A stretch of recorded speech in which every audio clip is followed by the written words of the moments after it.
Let's start with this heartwarming story of a Scott Walker voter who just was trying to do the right thing. Where do I have that? This is somewhat ironic. As you know, Scott Walker was the subject of documents that were released last week by a court.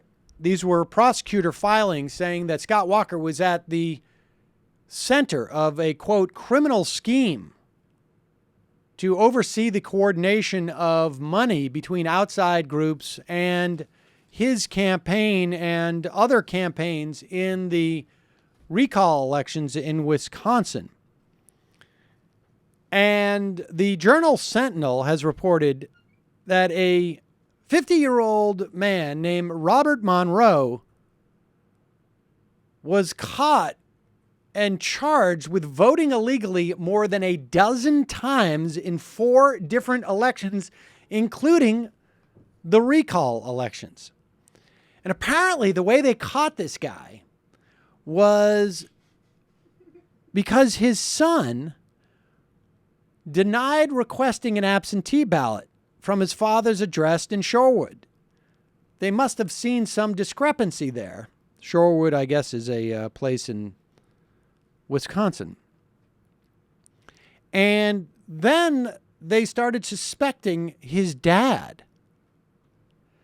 A complaint claimed that Monroe voted 5 times in Governor Scott Walker's recall election.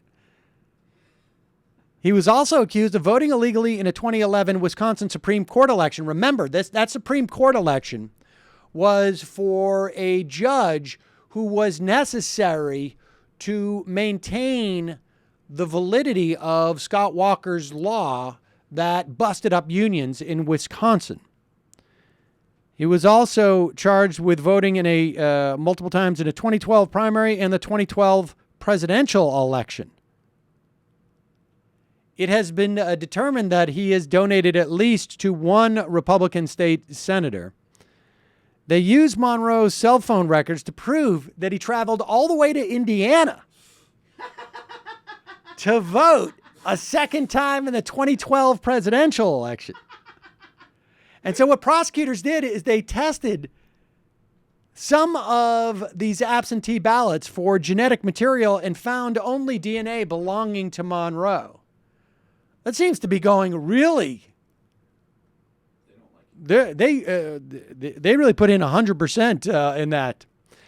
In May of 2012, prosecutors said that Monroe begged his sons and his brother to register to vote. And not just his sons and his brother, but his ex-wife. It was like, sweetheart, I know that we had some problems, but please. Darlene, I am sorry for continually sexually harassing my secretary in front of you. And I'm sorry for in court filing saying you were a terrible mother and trying to give you absolutely no money.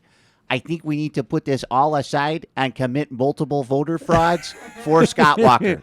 And remember, if you feel an ethical concern about this, we are not irregulars. So a different set of laws applies. You must go to City Hall and register to vote, the message said. Every vote will be needed. Please. And Monroe insists that he has no recollection of voting in the elections because he takes drugs for attention deficit and obsessive compulsive disorders. Now, let me say this. I'm obsessed with those little Hispanic kids not getting my money, and I can barely even focus, so I drove all the way to Illinois to vote again because I hate them so much, but I didn't know what I was doing because I can't focus on. I had no idea what I was doing. There's so many targets moving, see? Look, what this proves is, the folly of voter fraud.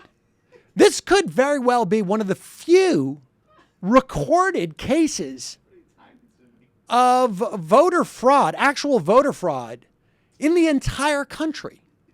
But it shows the absolute folly that literally you need to have a psychological disorder If you think by perpetrating voter fraud, you're going to achieve anything, it also shows how hard it is to get away with it.